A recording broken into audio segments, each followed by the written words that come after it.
Esiet sveicināti sarunu ciklā Laiks, cilvēks, vieta. Šajā podkāstā mēs runāsim par kultūru un tās aktualitātēm ar dažādiem nozares profesionāļiem. Kulturētājiem. Un šīs raidieraksts top par godu Latvijas Kultūras koledžas 80. dzimšanas dienai, kā arī saldojumam. Bet saldojumu mēs svinēsim jūnijā, un līdz tam vēl ir kāds laiciņš. Tāpēc es, Jākaps un mans kolēģis Niks, pieslēdzamies epizodei. Aiziet!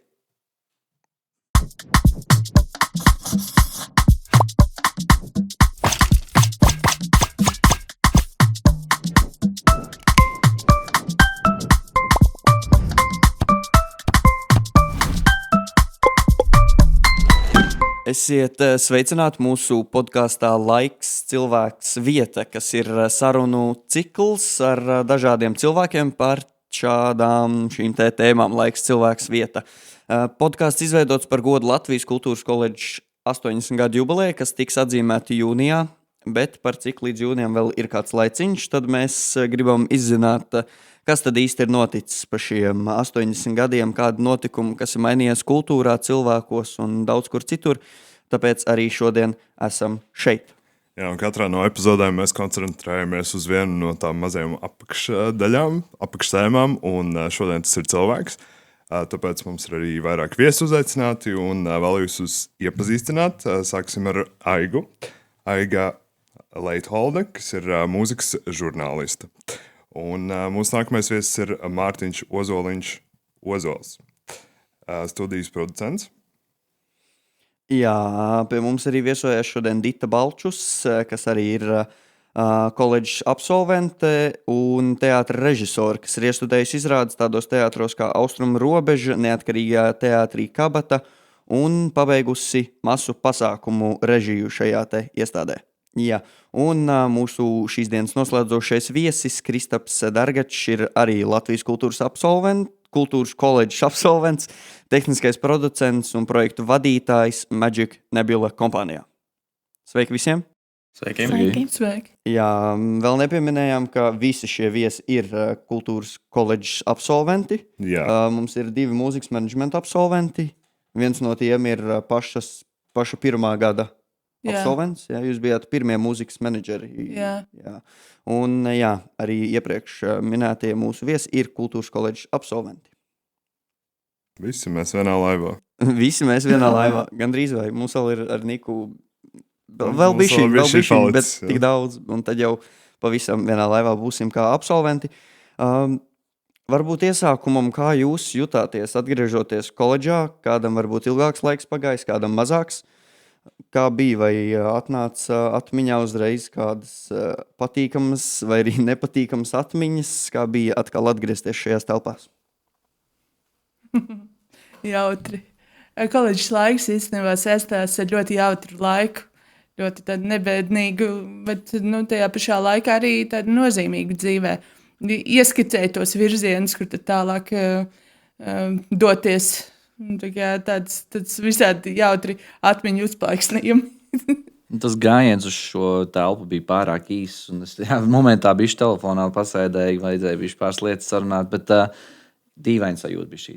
Jo tāpēc, ka viss ir izmainījies. Šāda telpa neeksistēja bērniņos, kur tajā laikā vispār iedomāties ko tādu. Mums tur bija runas par studiju, es sapratu, ka viņi kaut kad tika realizēti pēc manas absolvēšanas, bet visi baigi attīstījies, visi baigi krūti.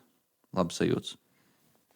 Tā ir arī kārtīgs darbs ielikts. Ne tikai šai, bet arī otra studija tagad top. Jā, mums viss ir process. 2 mūzikas studijas. Šī ir podkāstu studija un lejā top ierakstu studija. Jā, atjaunot. Un kā ar jums, kāds bija jūsu pirmās emocijas un iespēja atgriežoties? Atšķirībā no kolēģiem, man atkal ceļš līdz tejienei likās ļoti garš. Un tas man atgādināja, cik gari patiesībā ir koledžas gaitiņi. Un tas viss ceļš, kā pirmajās dienās tika meklēts mistiskais 364. kabinets, un tu nemaz nesaproti, kā orientēties. Bet tad, kad tu iepazīsti tās telpas, viņām ir tā savā aura, autentiskums, un bija diezgan tāda nostalģiska sajūta staigāt pa gaitiņiem. Tīpaši ienākt šajā kabinetā, kur podcasts tiek filmēts, kur mums pasniedzā gaismu režijas lekcijas, un tagad ienāc, un viss ir mainījies. Jauna bilde ir ieklāta, bet tas savā ziņā arī ir forši, kad ir attīstība, nevis viss stāv vienā punktā, nekas nav mainījies, bet atkal ir šī progresija. Es redzu, ir jauna tehnika, jauni cilvēki, jauni motīvi. Viss kustās uz priekšu, un tas ir pats galvenais, kas skolai, ko vajadzētu darīt, kustināt to industrijas priekšu. Tas ir ļoti patīkami. Jā, un kā ar jums, Dita? Man tikšanās, atkal redzēšanās prieks uz šo māju. Es patiesībā apmēram 40 gadus šeit nebiju bijusi. Bet ceļojums uz šejieni, un es par to sāku domāt, daudz ko pārdomāt. Pirms pāris dienām vakarā, kad man zvanīja kādi jūsu kolēģi, pārstāve, un tad gribot, negribot, mani ļoti rosināja gan šī tēma, laiks, cilvēki, vieta, no tādām filozofiskām pārdomām līdz pat tādām sadzīviskām. Es daudz ko atcerējos, un tā kā ienākot šodien šajā telpā, patiesībā man bija sajūta, ka tā nav tā vieta, ka te ir ļoti viss izmainījies. Jo manā laikā mūsu pamata bāze telpa bija pirmā režija, kas bija pagalma, tur bija jāiziet cauri pagalmam, un otrā, es nezinu, vai tagad arī tas vēl ir koledžas māja, toreiz bija tur, tā bija tā kā mūsu pasaule topošiem režisoriem. Bet katrā ziņā es esmu priecīga un aizkustināta par šo iespēju būt šeit, jo bez jūsu uzaicinājuma es droši vien, ka nebūtu vēl 40 gadus šeit ienākusi. Paldies jums. Prieks jūs visus redzēt, jo man jau šķiet, katrs cilvēks, kurš te ir mācījies, kurš te ir nācis un darījies, ir tomēr atstājis kaut kādu daļu sevis arī šeit. Un tā ir tomēr tā aura, ka no visiem tiem cilvēkiem, kas te ir bijuši. Kaut gan es joprojām 2. gadu mācos, joprojām maldos pa koledžu un būvējot visu kaut ko mēs šobrīd darām, es pirmo reizi iepazīstu dažādas telpas, jo tiešām ir tā, ka ir dažas vietas, kur nevar aiziet pa gaitiņiem, tev ir jāaiziet ārā, tev ir jāienāk atpakaļ iekšā, un tāpat jaunā režija droši vien ir tas, par ko jūs runājāt. Jā, ļoti iespējams, jo mums režijai un aktieru mākslā joprojām ir jāiziet ārā, un tad mums otrā koledžas pusē ir šī mūsu tagad jau sauktā jaunā režija, kur tad mēs pārsvarā arī dzīvojamies, vai arī improvizācijas zāle, kas vienkārši stāv augstāk, un tad pārsvarā mēs tādā stūrītī tur esam nobāzējušies visi. Jā. Vai tāda iespēja ir arī tur pabāzt galvus kādu brītiņu, paskatīties? Es domāju, ka pavisam noteikti mēs iziet nelielā ekskursijā. Jā.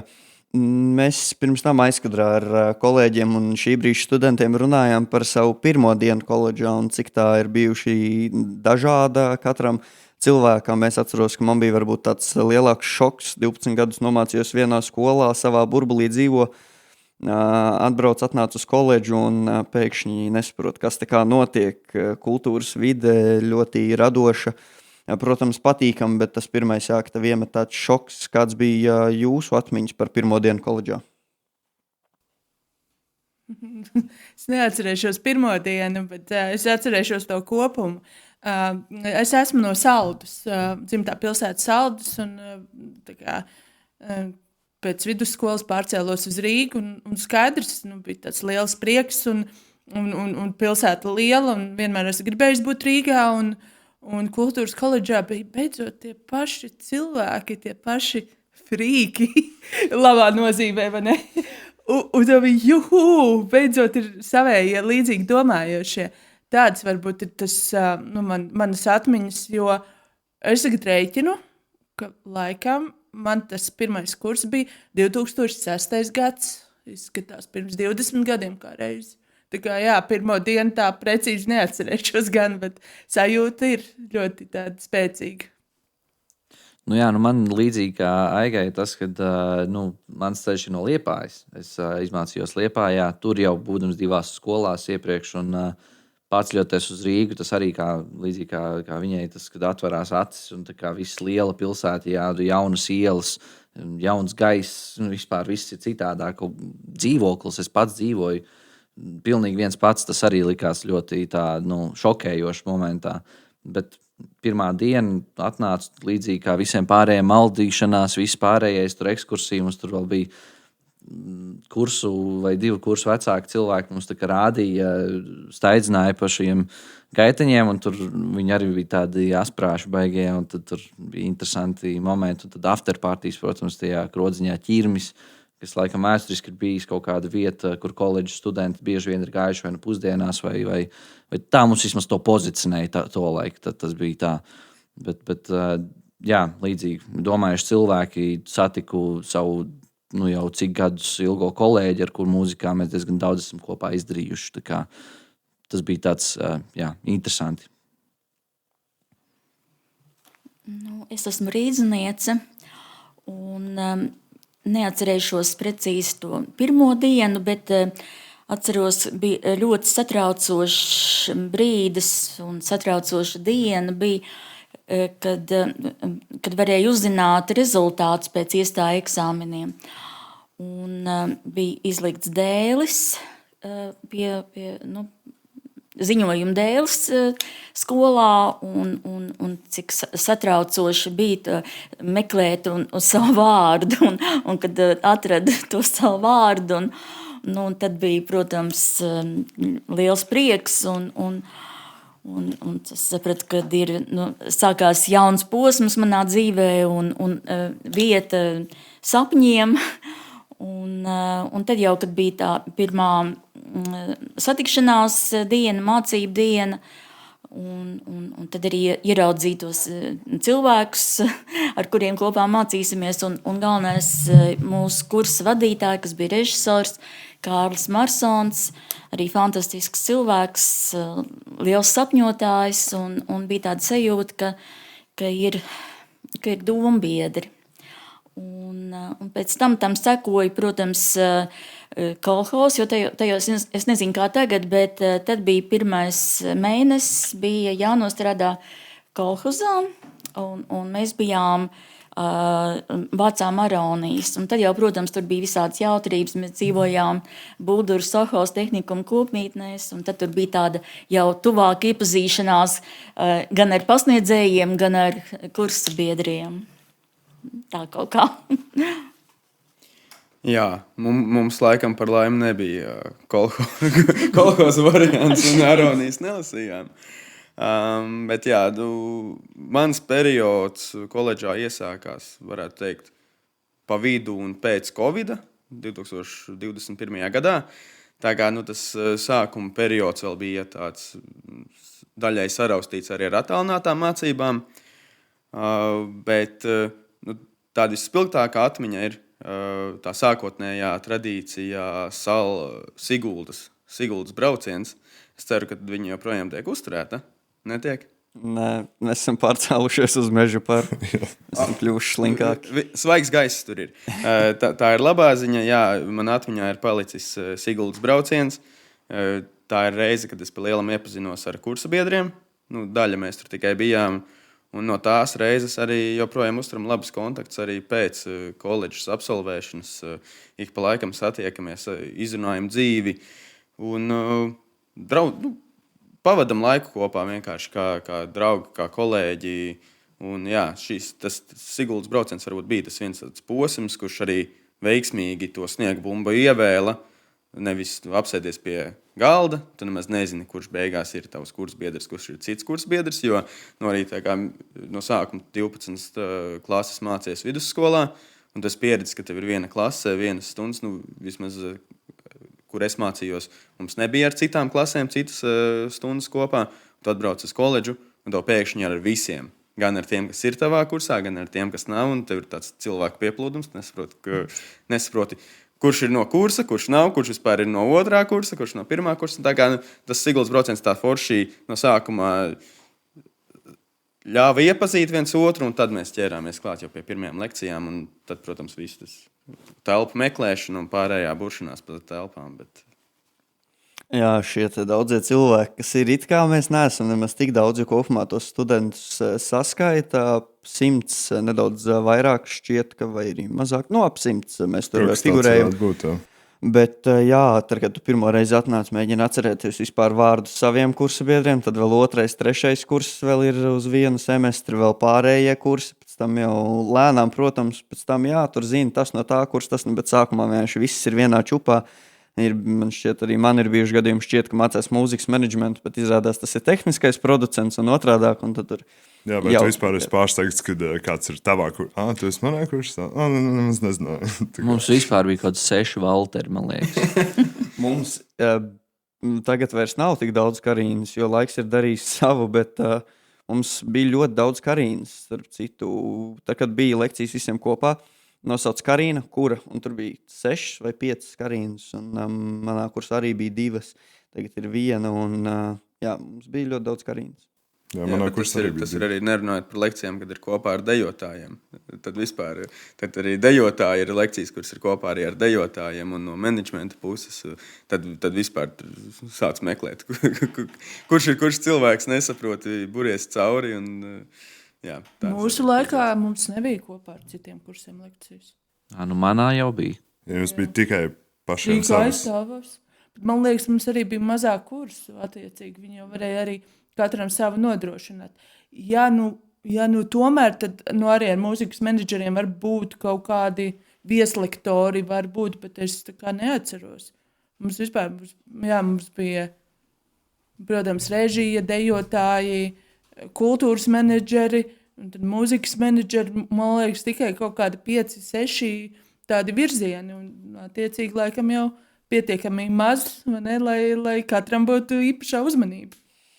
Jā, tas ļoti interesanti, jo mums savukārt šķiet, ir diezgan daudz lekcijas kopā, vismaz katru dienu kādu 1 vai 2 ir visiem kopā, un arī tiek realizēti dažādi pasākumi un projekti koledžā arī ar visiem kursiem, jo tomēr veidojot pasākumu ir nepieciešami visi šie gan mūzikas menedžments, tehniskie producenti, visi, lai tas pasākums varētu notikt. Ja, tādā ziņā jau forši tā miksēšanās, tu uzreiz vari runāt ar cilvēkiem, tā nav jāmeklē kaut kur. Jā, un tas arī iespējams pēc tam industrijā, ja turpin strādāt, jau ir kaut kādi cilvēki zināmi, tur tehniskais producents tādā un tādā firmā vai mūzikas menedžers, kurš strādā tādā un tādā vietā, bet ja runājam jau par industriju, jautājums, kāds bija jūsu pirmais darbs nozarē tieši strādāt pēc studijām? Man patiesībā, es asistēju vienam producentam, kas gatavoja mūziķus prāmju spēlēšanai un arī korporatīviem pasākumiem. Bet kaut kā man sanāca arī tas, ka pateicoties koledžai un profesoram Borisam Avramecam, es arī apzinājos to, ka es māku rakstīt par mūziku. Un es biju arī, man bija 20 gadi, kad es sāku rakstīt žurnālam Popkorns. Un tas man pavēra iespēju tikt uz ārzemju mūziķu koncertiem kā žurnālistei. Protams, kad tev ir 20 gadi, tu esi vēl nedaudz vairāk fans nekā žurnālista, bet tas arī ir ļoti vērtīgi, jo dienas beigās, ja tā skatās, mūzikas žurnālists ir vairāk pieturināts īstenībā pat mūzikas nozarei, industrijai, nekā žurnālistikai. Tā tas ir, un Boris Avramets mums ļoti aizrautīgi lasīja lekcijas par populāro mūziku, kur sēdēja visi, mēs sēdējām, jo viss bija patiešām interesants. Un mans kursa darbs pie profesora bija arī par cenzūru padomju laikā, un viņš man iepazīstināja arī ar Pītu Andersonu leģendu, un ļoti tā zīmīgi pavērsiens man koledžā bija, bet ja tieši par mūzikas menedžmenta pusi, tad tas ir tāds vairāk manā gadījumā personālais menedžments, kad mūziķiem ir vajadzīga konkrēta palīdzība, atbalsts tieši menedžmenta jautājumos, vai tā ir publicitāte, tā ir koordinācija, jebkas izņemot tehnisko. Tehniski gan es neesmu. Tas gan fakts. Man, principā, ritīgi palīdzēja visas tās prakses. tas arī man palīdzēja nonākt pie tās manas pirmās pozīcijas. Grūti teikt, vai tā tieši pirmā prakse, kas man bija, viņa bija apmaksāta prakse firmā Sonarworks, tajā laikā viņi sauc Sonarworks, teikt, viņi Sound ID, kas veido tādu paplašinājumu, ar kuru var veiksmīgāk apstrādāt mūziku. Un es biju klientu atbalsta speciālists. Tas īsti neskaitās kā darbs nozarē, bet, teiksim, tā firma, kurā es strādāju, viņa ir nozarē mūzikas. Līdz ar ko pēc tam, pateicoties šīm praksēm, es iepazinos ar, jau man arī diezgan tuvu draugu Niklāvu, kas arī ir, viņš ir pāvilosnieks, mācījies Liepājā, producents, nesen uzvarēja Igaunijas mūzikas balvas titulu par labāko hip-hop albumu kā producents. Un pēc viņa, pēc prakses pie viņa, viņš man nodrošināja vēl nākamo praksi, kas bija firmā Dirty Deal Audio, kur jau es sāku darbu kā skaņa inženieris un nedaudz arī pielietoju kaut kādas menedžmenta prasmes un skaņoju reklāmas, principā. Tā kā tas bija tāds mans pirmais darbs un pirmais ceļš uz to pirmo darbu nozarē. Es pēc koledžas beigšanas man bija jauniešu dramatiskā studija, kuru es vadīju, un tad ar jau iepriekš minēto režisoru Kārli Marsonu viņš man uzaicināja par asistenti viņa jaunizveidotajā arī tādā jauniešu teātra studijā. Bet tāds pirmais patstāvīgais darbs man bija neatkarīgajā teātrī Kabata. Es iestudēju Tennessee Williamsa Lūgu zemes valstība, kura tika nominēta Spēlmaņu naktī. Pēc tam jau sekoja citas izrādes, bet grūti noformulēt arī to pašu pirmo. Tie bija dažādi mācību darbiņi, pasakas un jauniešiem tādi fragmentiņi domāts. Arī atceros, bija tāda lūga, saucās bērniem līdz 16 gadiem, kuru es iestudēju ar jauniešiem Mālpils Sofos tehnikumā, jo tur man bija tā jauniešu studija. Un tur bija tikai zēni, mācījās tajā skolā, un tāpēc piemeklēju arī lūgu, kur būtu vīriešu puišu lomas, un vienu meiteni mēs aizņēmāmies no vidusskolas. Tas bija tāds arī tāds ļoti jauks laiks manā dzīvē, un tā kā pirmie tādi patstāvīgie centieni profesijā. Jā, mana profesionālā karjera patiesībā aizsākās arī jau pirms koledžas, bet daļēji nozarei. Pirms koledžas jau vidusskolas laikos piestrādāju un strādāju kā gaismu mākslinieks. Un pa lielam no tā arī izrietēja tā ideja nākt studēt uz koledžu. Un tad koledžas studijas laikos un pārvācoties uz Rīgu, protams, atsvešinājos drusku no tieši gaismu mākslas, lai gan par to mums arī mācīja. Un ieinteresēja tieši tā tehniskā producēšana, kas arī bija tas kursa nosaukums un tas kodols, ko mums mācīja. Mums, protams, arī par skaņu mācīja gaismu vispārējo, kas sasaistās tieši ar tehnisko producēšanu. Bet mani tieši uzrunāja tas menedžmenta daļa. Nevis tikai strādāt vienā no tām nozarēm, bet tieši jau mācīt pārvaldīt visas un salikt viņas tādā sinhronā blokā, kas savstarpēji strādā. Un tad studiju laikā mums viens no lektoriem mani uzaicināja pie sevis ciemos un uzaicināja būt viņa komandā uz pasaules skriešanas čempionātu, kas norisinājās 24. gadā. Tad sanāk paralēli studijām. Es jau sāku strādāt pie šī pasākuma.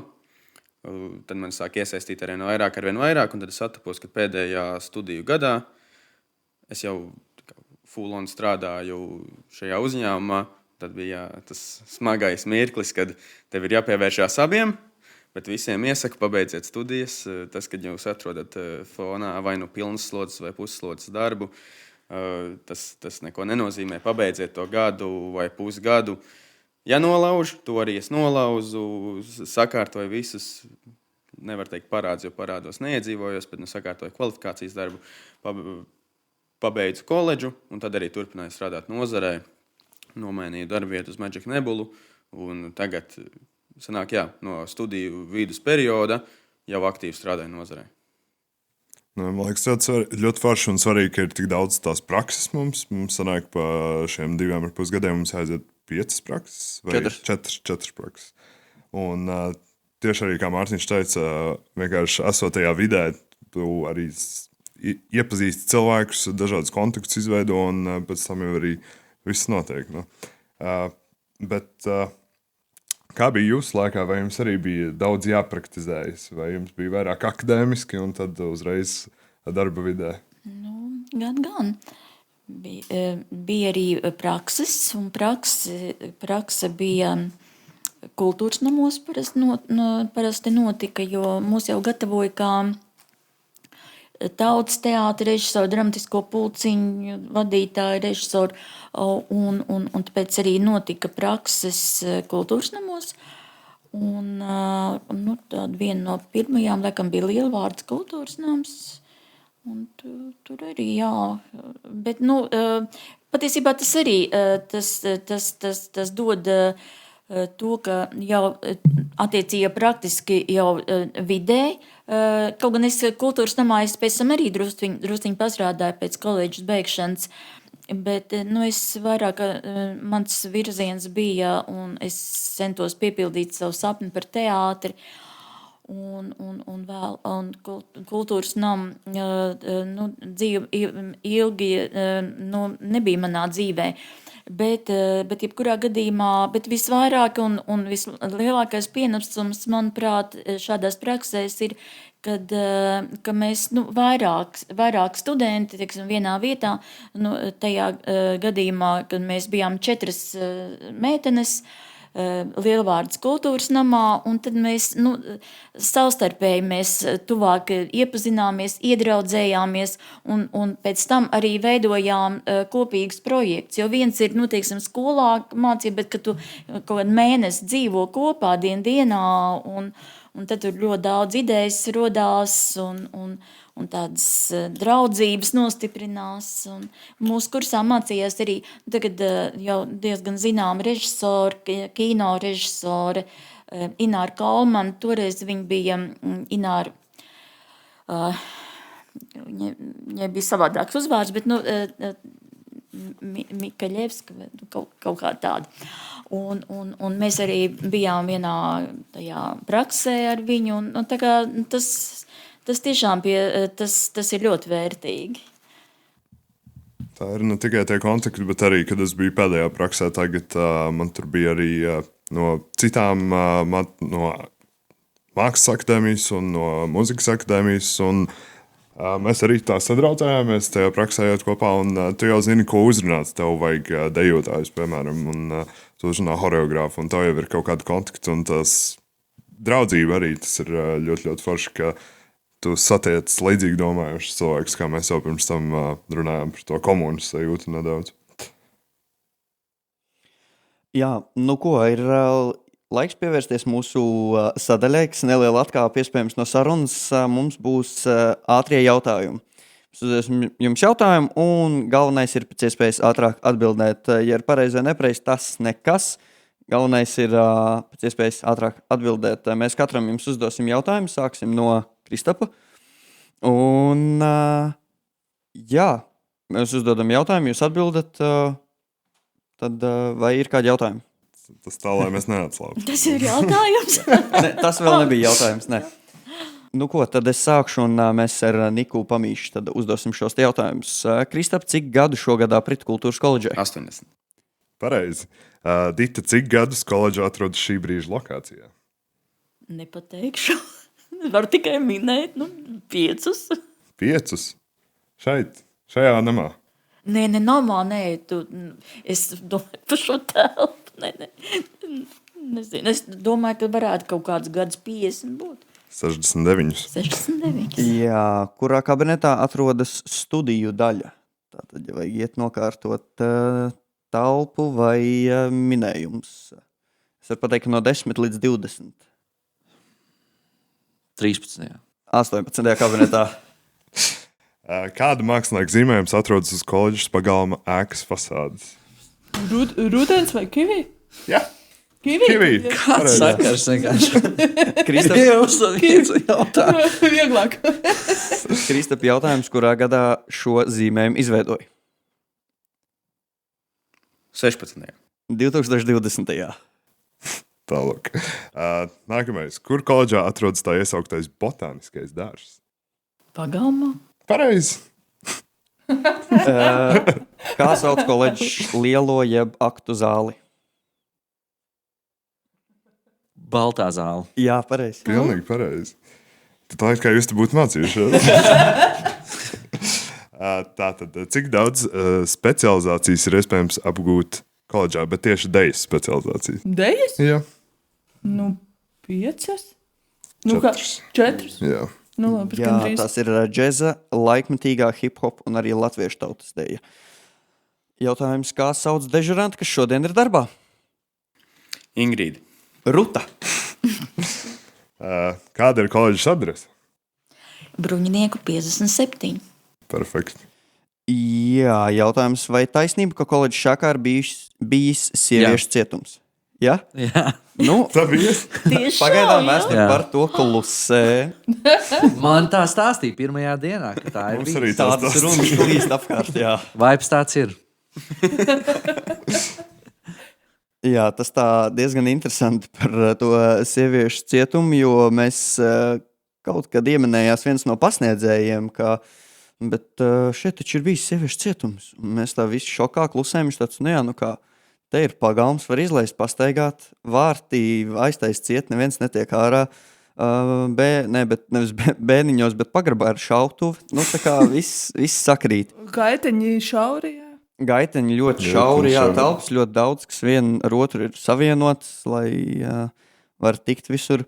Nu, tā kā tā esam izskrējuši nedaudz pāris jautājumiem par koledžu. Jā, nu, tiešām ir šis te kivī zīmējums, kas 20. gadā ir, un jāpiemina, ka arī Baltijā lielākais kivī zīmējums ir tieši uz koledžas. Tas nav lielākais ever. Iespējams, bet es negribu samalot, tāpēc es teikšu tikai, ka Baltijā.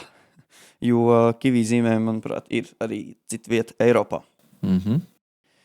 Tā kā tā mūsu pirmais rauns ir noslēdzies ātriem jautājumiem, varam atgriezties pie nedaudz nopietnākiem jautājumiem.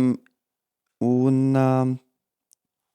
vai studiju laikā jūs jau tomēr nojautāt, ka strādāsiet nozarē, vai jums šķiet, ka tas nav man, un tad jūs tur nejauši nonācāt?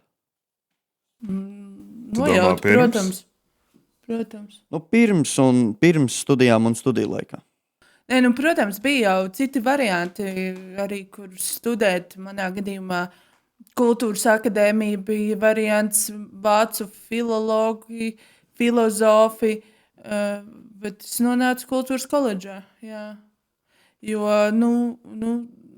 jā, es nezinu, kā tas sanāca, laikam, netika budžetā, jo tajā laikā bija ļoti strikti, lai tiktu budžetā, tur jābūt bija ārkārtīgi devītniekam tur.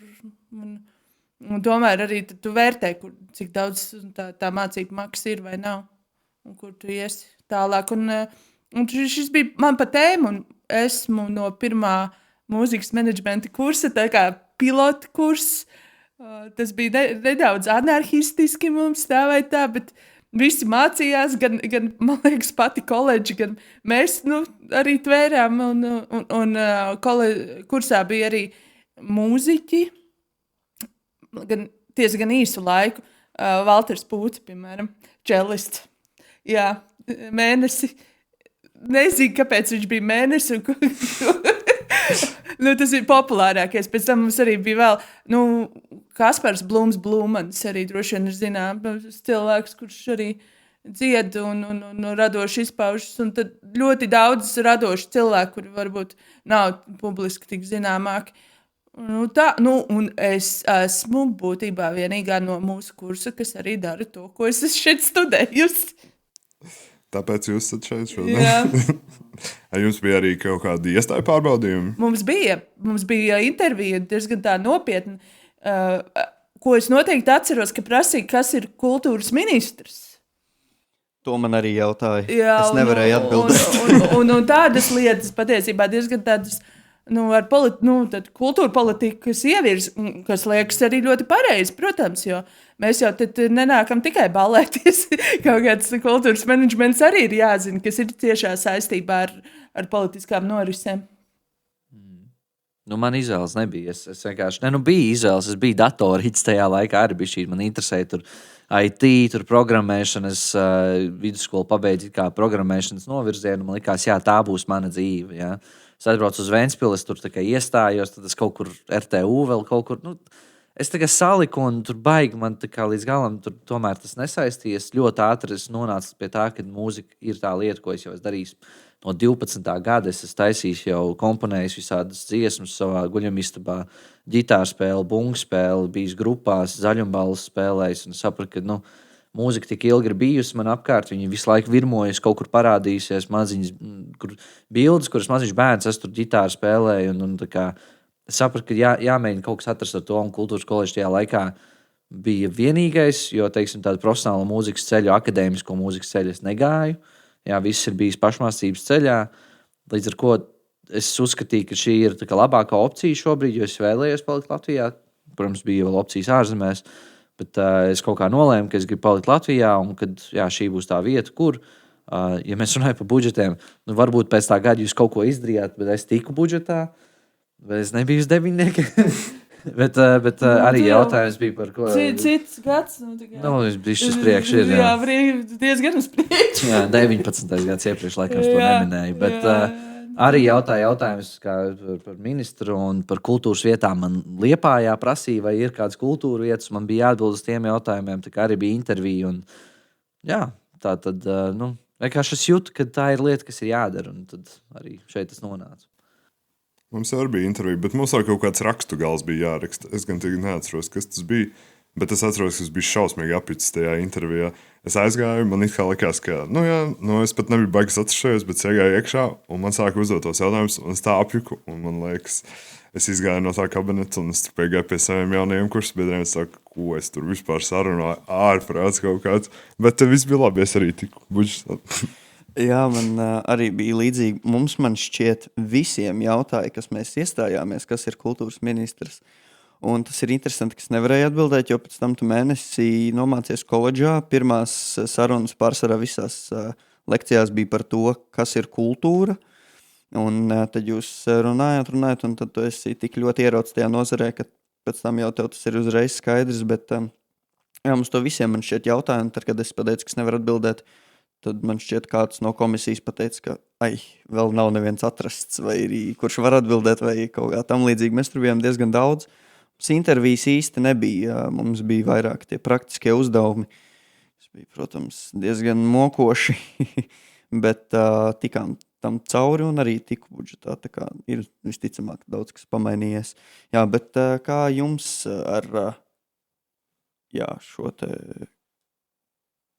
šo tēmu par strādāšanu nozarē, vai jūs jau to nojautāt? Tas jau bija ļoti apzināts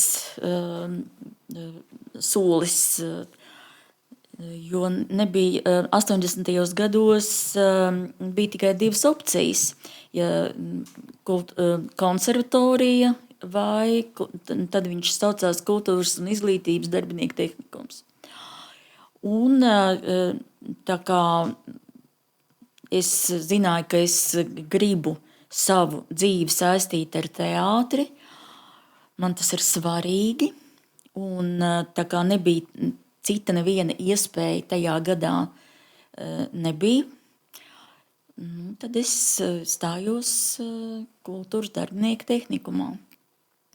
Un iestāju eksāmenos mums bija ļoti līdzīgas prasības kā konservatorijā, jo tajos laikos nebija kultūras akadēmija, bet konservatorijā gatavoja gan aktieris, gan režisors.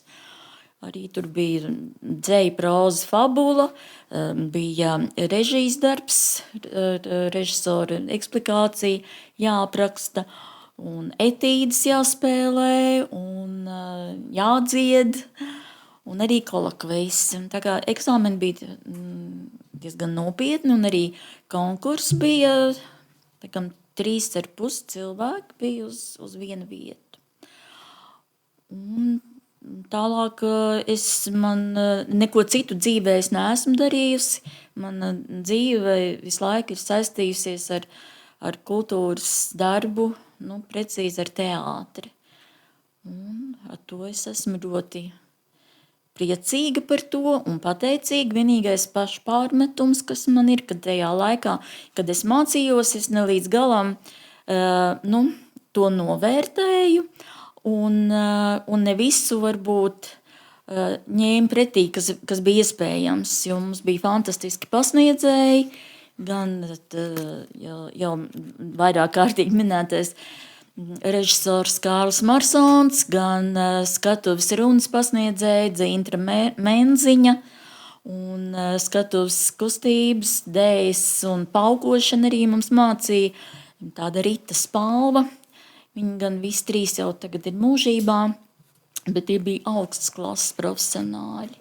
Un to es tikai pēc kāda laika jau sapratu, cik viņi bija tiešām zinoši un no viņiem varēja ļoti daudz ko. Bet tā kā jaunība ir jaunība un bez mācīšanās ir vēl, protams, vēl visādi citādi vilinājumi dzīvē. Un to tikai tā ar laiku saprot. Un es aicinu jūs tiešām, šī skola ir ļoti laba. Es ceru, ka te nav nekas daudz mainījies, ka arī jums noteikti ir labi pasniedzēji, no kuriem var tiešām daudz ko mācīties un tā kā tas ļoti noder dzīvē. Tā ir, bet man liekas, tas jau mums kaut kas visiem ir kopīgs, ka nevar vienmēr līdz galam paņemt visu to, ko tev grib iedot, tomēr ir dažreiz vienkārši tā, ka nav. Un es jau ļoti personīgi arī cenšos visu ņemt pretī, bet vienkārši ir dažreiz tādas lietas, kur tu vienkārši kaut kādu iemeslu pēc tu nevari. Tā ir, tas jau tāds ideālais variants, kā vajag. Mēs jau visu zinām, kā pēc kara visi gudri, ja? Mēs tas to gan zinām tad, kad jau ir ar laika jau distanci. Jā, tā kā man visa saistība ar industriju aizsākās jau vidusskolā, man tas ceļš līdz koledžai bija diezgan vienkāršs, jo no tādas pasākuma tehniskās puses koledžā ir vienīgā vietā, manuprāt, Latvijā, kas kaut ko tādu līdzvērtīgu pasniedz. Paralēli salīdzinoši arī ap to laiku, kad es meklēju studiju vietas, atvērās vēl Ventspilī, jaunā Ventspils mūzikas skola, kur varēja tieši gaismu režiju iet mācīties. Bet es sapratu, ka es izvēlējos koledžu, jo pirmkārt tieši tā tehniskā producēšana, tas plašāks novirziens, kas man arī ļoti patika, jo arī no iepriekšējiem absolventiem, arī kolēģiem, ar kuriem bija sadarbojies, kuri bija pabeiguši studijas koledžā, agrāk arī nebija tādi tehniskie producenti. Bija gaisma atsevišķi no skaņas, tas kursu sastāvs un tas veidols mainījās tieši tajā periodā, kad es nācu. Tad man tieši uzzināja tā kopējā tehniskā producēšana, kur tas ir tāds kodols, kur tu apgūsti globālas zināšanas tieši par tehnisko pusi. Un, man tā izvēle bija diezgan vienkārša un skaidra. Es, protams, sazinājos arī ar Ventspili, un viņi pēc tam kādu laiku man zvanīja, rakstīja un prasīja, vai es nākšu pie viņiem, bet tad man bija jāpaskaidro, ka vēl pēc vidusskolas vēlreiz iet vidusskolu ir diezgan muļķīgi. Ja tad ir arī, ja pēc pamatskolas ir plāns kaut ko saistīt ar nozari, tad var iet mācīties kā vidusskolas novirzienu, bet koledža tādā ziņā pēc vidusskolas pabeigšanas lieliska vieta, kur izzināt to nozari, jo mācīšanās jau tās 2,5 gadus tu mācies, bet tu kārtīgi sāc mācīties tad, kad tu pabeidz tās studijas. Tad, kad tu iekāpi industrijā un tev pavarās visas tās durvis, un tad tikai tu saproti, cik tas viss ir patiesībā detalizēti, jo būsim reāli tajā lekciju laikā, kas ir atvēlēts lektoram, nevar pasniegt visus tos knifus, lietas, nianses, var tikai virspusēji pastāstīt, kā tas strādā un kā tam būtu jāizskatās. Bet realitāte jau ir savādāk. Un tad, Lai tā, ka tu aizēji īstajā darbā, lielajā, lai tu zinātu, ko tu vēl nezini. Lai tu vari atrast visu. Lai tev var sagatavot Jā. uz nezināmo, lai nav tā, ka tu iekāp, būsi tehniskais producents, tiec beidzot strādāt kādu pasākumu, un tagad no kura gala sākt. Un tev vismaz koledža ievirz tajā pareizajā secībā, no kuras sākt šos jautājumus izskatīt. Jā, tomēr iedod tos svarīgākos pamatus. Un, minējāt iepriekš, ka mācījāties no nozares profesionāļiem, un tas joprojām ir tāpat. Arī gan manā novirzienā, gan arī visos pārējos, kur ir. Un tā ir ļoti laba izdevība tieši no viņiem, no viņu pieredzes, nevis vienkārši teorija, bet tieši no viņu prakses, un pēc tam jau arī mūsu iepriekš minētās 4 prakses, kas mums pašiem ir jāiziet. Tad viss šis informācijas kopums un tā daudzveidība, kādā tu iegūsti šīs zināšanas, ir arī tas, kas ir tik veiksmīga tā panākuma atslēga, manuprāt, Latvijas kultūras koledžai un arī absolventiem. Bet, ja mēs runājam tieši par nozari, jo jūs neesat tikai koledžas absolventi, jūs tomēr esat arī nozarē strādājoši profesionāļi, kas bija varbūt pāris lietas, kas no studijām apgūtās vielas un visa izrādījās viss noderīgākais? Manā gadījumā man ļoti noderēja koledžas kontakti. Tas galvenais, ko es varētu uzsvērt, ir, es iepazinos ar tik daudz cilvēkiem. Cik tur 18, 19 gadus, es zināju visu nozari. Es nezinu, tas iespējams mana komunikācijas spējas, varbūt nozara tajā brīdī bija vēl mazāka, tāda nebija tik ļoti sadrumstalota, jo nebija smartphone, nesēdēja katrs savā sociālo tīklu burbulī, bet es tiešām arī visus iepazinu. Un nozara novērtēja jaunu, bet ļoti komunikatīvu meiteni, un es ļoti ātri tiku uz priekšu, un man šķiet, ka tas bija tas moments, par ko es esmu koledžai pateicīga.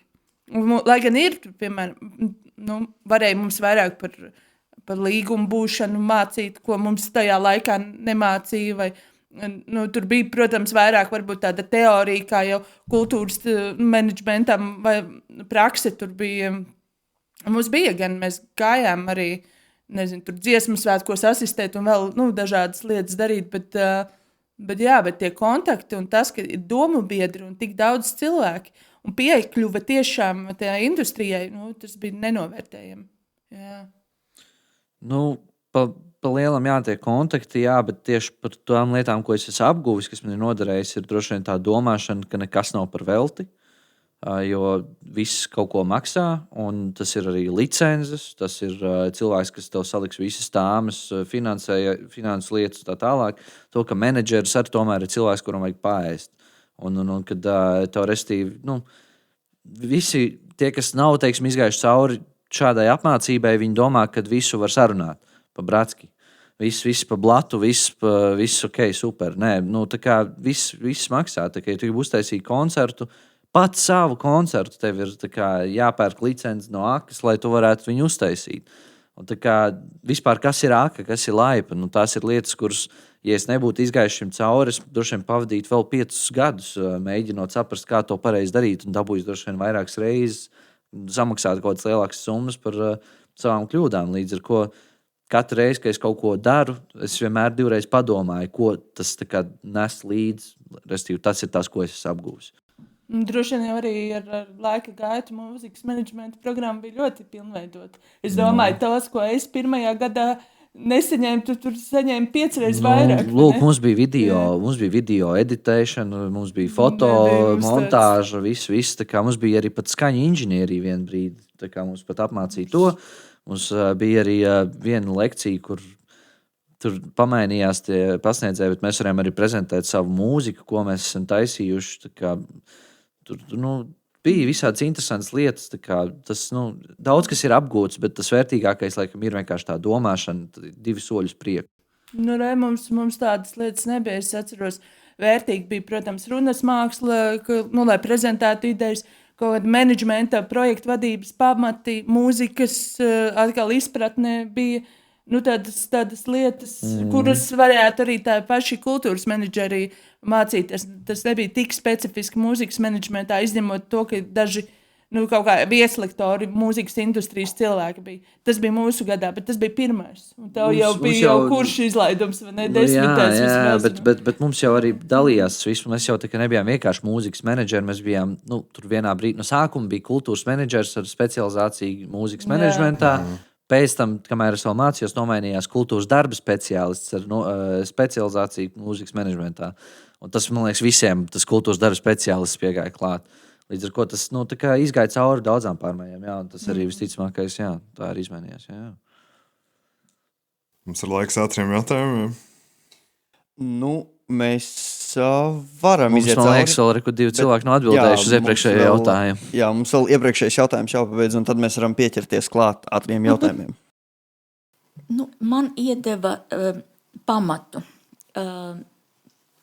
kā režijas apmācības ābeci, jo ilgi un skrupulozi pēc tika dzīts iekšā Konstantīns Staņislavskis ar visu viņa mācību, un tas patiesībā tāds pamats līdz šai baltai dienai, pamats, uz kuru jau pēc tam tu vari visus citus virzienus apgūt un mācīties, bet tā ir ābece, un arī ar vingrinājumi, gan tie fiziskie režijas vingrinājumi, gan skatuves runas vingrinājumi, etīdes, un tas ir pamats, un par to es esmu tiešām priecīga un pateicīga. Tas ir tas pirmais. Jā, man tāds pirmais un visizteiktākais, protams, arī kontakti, jo pa lielam kontakti ne tikai ar jau profesionāļiem nozarē, kas pasniedz lekcijas, bet arī ar topošajiem profesionāļiem, kas ir kursbiedri, un tas uzturēt šo te saikni savstarpējo ļoti, ļoti forši patīkami. Ir bijuši projekti, kur mēs viens otru piesaistam, ir tas, kur es tagad atrodos, ir arī pateicoties kontaktiem ar pasniedzēju, jo man tieši uzrunāja un nodarbināja pasniedzējs, kurš mums tieši šīs tehniskās producēšanas lekcijas pasniedz par kaut kādu drošību, kaut kādu konstrukciju drošību, kaut kas tam līdzīgs. Un ārpus kontaktiem man personīgi ļoti uzrunāja un patika arī psiholoģijas un kritiskās domāšanas lekcijas, kas, manuprāt, arī ir īstā lieta, ko mācīt cilvēkam, kurš ir izkāpis no vidusskolas un ir iekāpis, kā saka, lielajā dzīvē. Un man vismaz viņas šīs te lekcijas pavēra tādu, nobriedināja, sagatavoja, jau ievirzīja tādu domāšanu pareizajā virzienā, tās pašas kritiskās domāšanas lekcijas. Daudziem likās tāds, mēs runājam par vispārīgām tēmām, tur absurdām situācijām, bet tajā pašā laikā pēkšņi notiek Covid, notiek visādas ģeopolitiskas situācijas. Un tad var redzēt, kurš arī no tām lekcijām kaut ko paņēma, jau spēja arī izvērtēt informācijas patiesību, cik reāli ka tā informācija tiešām nav uzpūsta un propaganda. Bet, jā, lai gan man nepatīk, nevis nepatīk, bet neuzrunāja A un B kursa lekcijas, kas bija tieši tās, lai dabūtu augstāko izglītību, tās profesionālās, obligātās lekcijas, man vairāk uzrunāja C un D grupa, kur bija tās praktiskās zināšanas, nozares zināšanas, bet tomēr tā psiholoģija arī un kritiskā domāšana tā palika atmiņā. Jā, tas ir jāatzīst, ka arī man tomēr interesē vairāk, protams, tieši tas, kas ir uz specializāciju balstīts, bet ir ļoti noderīgi arī šie no A un B kursi, kur ir, ja Aiga minēja, piemēram, pietrūka ar līgumiem un tādas lekcijas. Mums ir gan autortiesības, gan tiesību pamati, gan arī mums ir bijusi vieslekcija no AKLA, kur nāk un stāst, jo tomēr veidojot kursu un kvalifikācijas darbus, ir ļoti svarīgi šīs autortiesības un viss, kas ap viņām saistīts. Tā kā var redzēt, ka ar laiku tomēr ir ņemts vērā visticamāk, kas ir trūcis. Autortiesības mums bija ļoti spēcīgas. Es gan vairāk būtu domājis tādu uzņēmumu līgumus un tāda cita tipa līgumu. Jā, par to mēs arī esam pāris lekcijās runājuši, jo, tad, kad tev pasaka, ka ir uzņēmuma līgums, ir darba līgums un vēl ir autora atlīdzības līgums, tev paprasa, kāda ir atšķirība. Un tā, par to mums arī baigi nebija. Tas arī īsumā, jā. Mums bija pāris lekcijās, mēs par to runājām. Un tad, kad tev paskaidro visu un tu izrunā arī pie tam vēl ar nozares profesionāli, jo ļoti liela daļa no mūsu pasniedzējiem ir šie profesionāļi, un tad tev viss ir daudz skaidrāks. Un tad, ja ejot, piemēram, praksē, ja ir jāslēdz līgums arī, piemēram, par darbu, principā, tā var teikt, ka, ja paveicās, tad tev arī ir iespēja nedaudz nopelnīt par praksi, un tad arī ir ļoti svarīgi, kāds tad tur īsti ir tas līgums, un kas ap to grozās un ap tiem noteikumiem. Ir vērts pieminēt, ka es vēl apguvu, mums bija par ugunsdrošību. Jā, tas bija interesants. Nāca pārstāvis no ugunsdzēsējiem un nāca ugunsdrošību. Mums bija jāliek pat veseli ieskaits, un ja tu viņu nenoliec, tad tev viņi jāpārliek, kamēr tu viņu noliksi. Tas ļoti interesanti, jo mums pirmajā kursā bija ar ugunsdzēšamiem aparātiem jādarbojas pagalmā. Tas bija vesels, ļoti jautrs pusdienu pārtraukums, kur 50 minūtes viss pirmais kurs mācījās, kā lietot ugunsdzēšamo aparātu pēc tam. Tad tagad tas ir civilajā aizsardzībā. Mums bija vismaz civilās aizsardzības lekcijas, kur bija gan tā ugunsdrošība, gan arī plašāk varbūt izvērst tieši tā tēma, kas ir arī forši, kad pievērš uzmanību šādiem jautājumiem.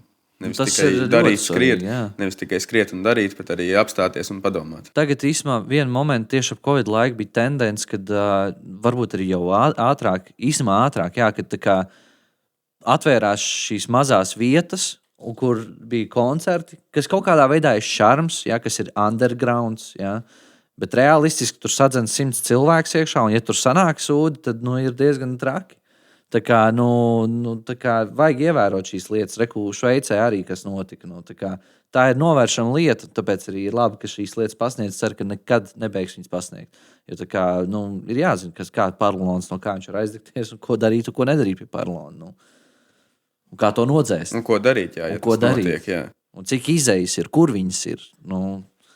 Jā, tas ir daudz šādu faktoru. Viens no tādiem, kas parasti, par ko bieži vien iedomājās uzreiz, cik cilvēki ir telpā un cik ir izejas, un cik var būt cilvēki telpā. Jā.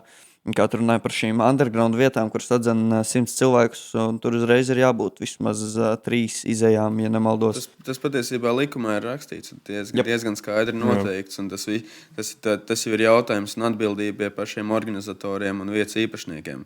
Vai viņi spēj izlasīt likumu, vai viņi vēlās pakļauties šim likumam, vai viņi pakļaus cilvēkus riskam. Un tad, kad notiks, kā pirms tam minēja, pēc kara visi gudri, un tad pēc tam risinās un streps ārā problēmas un meklēs, kurš bija par kuru vainīgāks. Tas katra paša jautājums un tāpat psiholoģija un kritiskā domāšana, ja tu saviem soļiem un savām vēlmēm domā līdzi, un vēl jau kobildi lietas kopā arī par tiem pašiem kvalifikācijas un kursa darbiem. Mūzikas menedžmentā bieži taisa koncertus. Tev arī kā studentam tev ir jādomā par to. Viens ir tas, ka tu sarunāji ar zināmiem tur vietiņu. Vismaz pēc maniem studijas laikiem es atceros, mums tāds labākais kurios bija, kad Džeki prezentēja savu kvalifikācijas darbu arī vienā no tavām minētajām undergroundīgajām vietiņām ar vienu izeju. Viņi saka, 500 cilvēku mums atnāks. Un uzreiz pirmais jautājums, kurā vietā, cik kvadrātmetri? 40 kvadrātmetri. Tu skrieni savām domām un vēlmēm pa priekšu, neapstājies, nepadomā par drošību, nepadomā par realitāti. Jo būsim reāli arī uz kvalifikācijas darbu. Ja kādam koledžā ir uz kvalifikācijas darbu atnākuši 500 cilvēki, es paklanīšos jūs priekšā.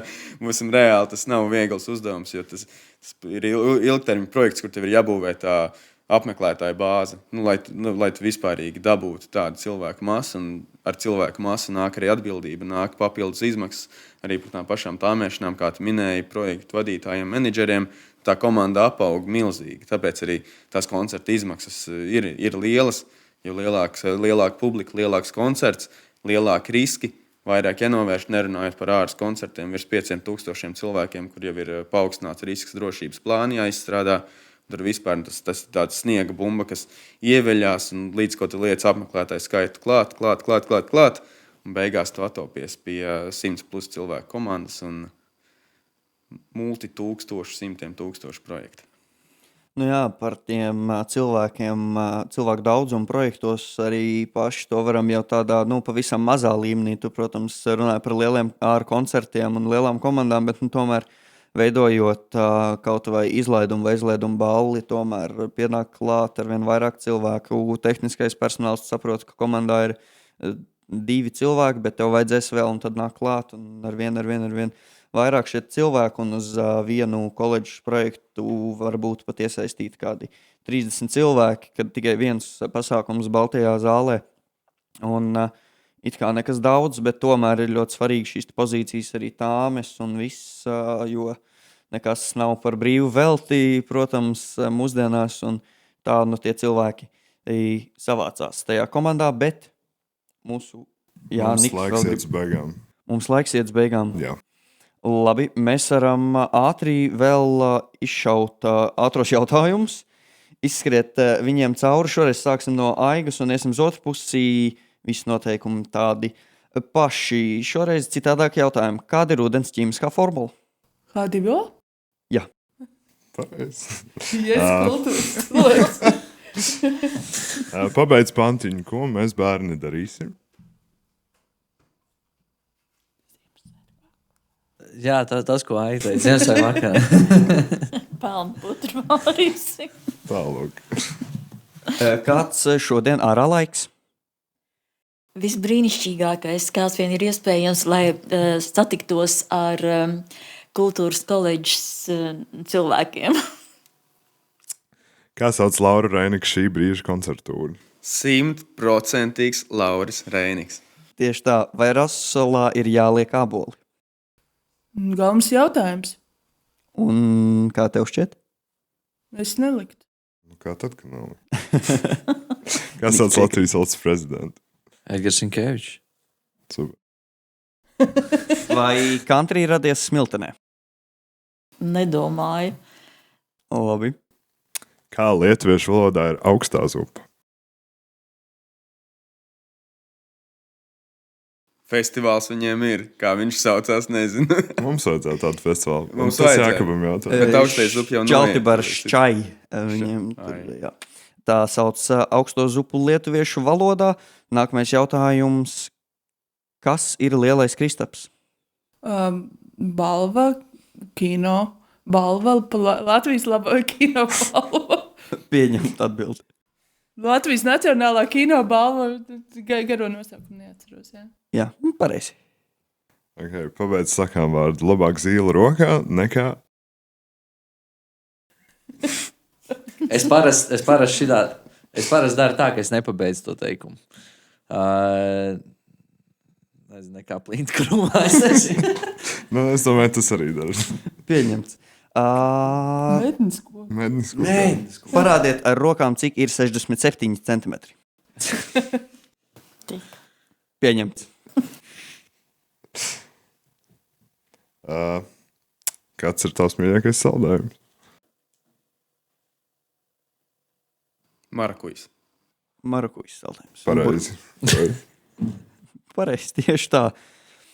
Nu ko, daudz ko esam pārunājuši, bet tad vēl pāris noslēdzošie jautājumi.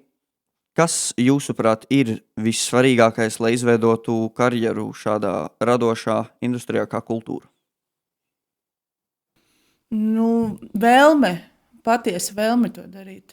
Jo patiesībā ir daudz dažādas pelnošākas industrijas, kur var arī iet uz kompromisiem daudz vairāk. Un ja nav pašam vēlme, tad varbūt labāk arī nesākt.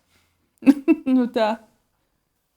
Uzdrīkstēties runāt un vienkārši darīt. Tā kā vienkārši darīt, uzdrīkstēties, jo tas vienkārši ir skaisti uzdrīkstēties.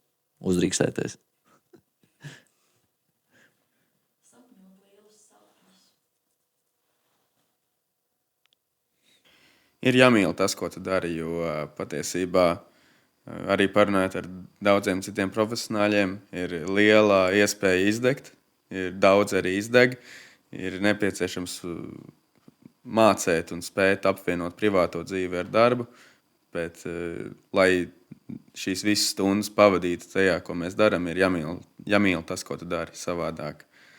Savādāk nav reāli to visu sagramot, jo informācijas ir daudz, pavadītās stundas ir daudz, iztērētais laiks ir daudz. Un, jā. Jā, nu tad noslēdzošais jautājums, ko jūs ieteiktu tieši šodienas Latvijas kultūras koledžas studentiem, kas varbūt viņiem tāds ieteikums šajā studiju procesā, kas viņiem vēl ir priekšā? Nu, īstenībā praksi sākt, jo ātrāk, jo labāk. Un ļauties kļūdām. Kļūdīties ir ļoti vērtīgi, un it īpaši studiju laikā tas ir īstais laiks, kad kļūdīties. Vēlāk jau arī var kļūdīties, bet tā ir cits konteksts jau studiju laikā. Darīt, gāzties, bet arī ballēties, mācīties arī kaut ko. Ļoti labs laiks un izbaudīt patiesībā studiju laiku. Jo vēlāk nāks visādas pienākumi vēl, kas, tad tur būs vairāk jāpiedomā līdz studiju 20 gadu sākumā, burvīgi. Uzrīkstēties, jo tas ir skaisti. Vienkārši darīt, kā jau Aiga teica, iet, runāt, ballēties, bet arī, kā jau minēja, neizdegt, bet ja tu izdedz, tad atrast laiku sev, mēģināt to visu balansēt, jo tas ir jāmāk, tas ir jāizdara. Un galvenais, reāli runāt. Runāšana, tas ir tā kā runā. Vienkārši klusumā, tu kultūrā grūti vai kaut ko sasniegs. Viss ir par runāšanu. Vienmēr un visur viss ir par runāšanu. Un ja tu nevari runāt, raksti. Un uzdrīksties galvenokārt. Atkārtošos vēlreiz. Sapņot lielus sapņus un mēģināt viņus īstenot. Jo no personīgās pieredzes runāju, ka tas, ko es izdomāju ar prātu, tas man nevienmēr piepildās, bet sapņiem ir tāda īpaša privilēģija, jo sapņi mēdz piepildīties, un jo pārdrošāki sapņi, un jo viņiem ir lielāks potenciāls piepildīties. Mans ieteikums būtu pierādīt sevi darot, parādīt savu vērtību, jo studiju papīrs, ko tu saņem studiju beigās, viņam ir vērtība, bet tā īstā tava vērtība industrijā ir tajā brīdī, kad tu sāc darīt, kad tu parādi savas spējas, un tad arī tevi novērtēs visi, gan industrijā, gan arī darbdevēji meklēs. Un nevis, kā saka, mūsdienās populāri meklēt, kur tik daudz maksā, bet no sākumā atrast, ko patīk darīt, pierādīt sevi, un tad finanses pārējās, kā saka, skries līdz tev. Nevis tu meklēsi no sākuma, kur daudz maksā, kur viss forši, bet no sākumā atrast savu nišu, pierādīt sevi tajā, un pārējais sakārtosies. Es pilnīgi piekrītu visiem jūsu vārdiem. Manuprāt, ir ļoti svarīgi sapņot, uzdrīkstēties un galvenais arī darīt to, ko tu esi izdomājis. Un paldies jums par ieteikumiem, par jūsu stāstiem, par iedvesmu. Jā, bija arī ļoti patīkami iestīties, kā tad, piemēram, kaut vai 20 gadu laikā ir mainījies, ka ir varbūt tajā laikā šķita, ka pietrūks kaut kādas lekcijas, tad tās tagad arī ir. Ir patīkami redzēt, kā mēs pašā sarunas sākumā, starp citu, minējām, ka kultūras koledža nestāv uz vietas, attīstās, jaunieši darbojās un tiek veidots jaunas telpas, jaunas izdevības, kur pilnveidot savus sapņus un vietu, kur uzdrīkstēties. Amen. Paldies, Žēki, ka jūs uzdrīkstējāties šodien. Paldies jums!